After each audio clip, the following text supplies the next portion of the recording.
Hello नमस्ते, हर हर महादेव। हम आप सबके भाई दीपक दीपांशु।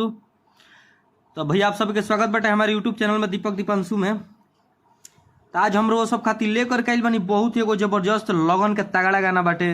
लगन स्पेशल गाना बा, ऑर्केस्ट्रा सॉन्ग बा।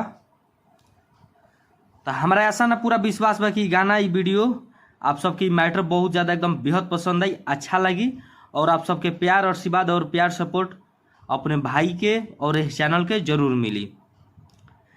तो चलिए जे भी भाई अभी तक हमारे चैनल के सब्सक्राइब नहीं करने के लिए प्लीज़ आप लोग सब्सक्राइब करके बेल आइकन प्रेस कर ली, ताकि जो भी वीडियो लेकर के आई नोटिफिकेशन आप सबके पास पहुंच जाए, ताकि आप सब उस वीडियो को देख सकी जाए, सुन सकी जाए। और भैया वीडियो पसंद आई, अच्छा लगी तो प्लीज़ आप लोग यह वीडियो के जरूर शेयर करब जाए और आप लोग एक एक लाइक और कमेंट कमेंट करके आप लोग जरूर बतलाइब जाए कि हाँ ये गाना लागल कैसन, मैटर कैसन लिखले बानी। तो और आप सब बनल रह जा पूरा वीडियो में, पूरा फुल सॉन्ग लाइल बानी। और आप सबके बस भैया प्यार सपोर्ट और प्यार आशीर्वाद के जरूरत बाटे। आप सब अपन सपोर्ट बनले रही जा अपने भाई पर, दीपक दीपांशु पर और इस चैनल पर। और जे भी भाई के हमरा से पर्सनल गाना लिखवावे के होखी, लगन स्पेशल, ऑर्केस्ट्रा, कुछ भी और म्यूजिक बनवावे के होगी, तो भाई हमारे नंबर पे संपर्क कर सकता हम लोग। हमारी नंबर सभी जगह मिल जाए, वीडियो के स्क्रीन पर भी, डिस्क्रिप्शन बॉक्स में भी।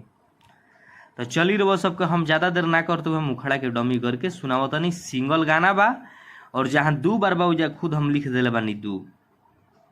बहुत एकदम जबरदस्त, एक एक लाइन एकदम सोना जैसन जोड़ के भैया बनैले बानी। बहुत एकदम जबरदस्त लाइन बा आ एकदम लगन में बाजे वाला गाना बाड़ी सब।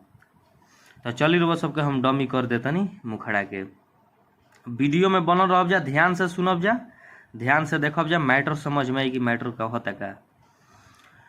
हर क्यों बनाई के वीडियो तू डले बाड़ू रील पर, आ केतना लइकन के राज कर तारू दिल पर। बनाई के वीडियो तू डले बाड़ू रील पर, आ राज कर तारू केतना लइकन के दिल पर। अरे कमर पर लइकन के झमेल कइले बाड़ू, आई नया नया जानू कौन खेल कइले बाड़ू।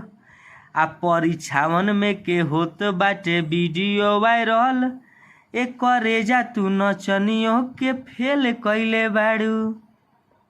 परीक्षावन में के होत बा तो हर वीडियो वायरल, आ एक करेजा तू नचनियों के फेल कइले बाड़ू। तो ये मुखड़ा रहा, ये मुखड़ा आप सबके कैसन लागल आप सब कमेंट करके जरूर बतलाइब जा। और अच्छा लगी तो आप लोग जरूर शेयर करब जा, लाइक करब जा, कमेंट करब जा, सपोर्ट करब जा।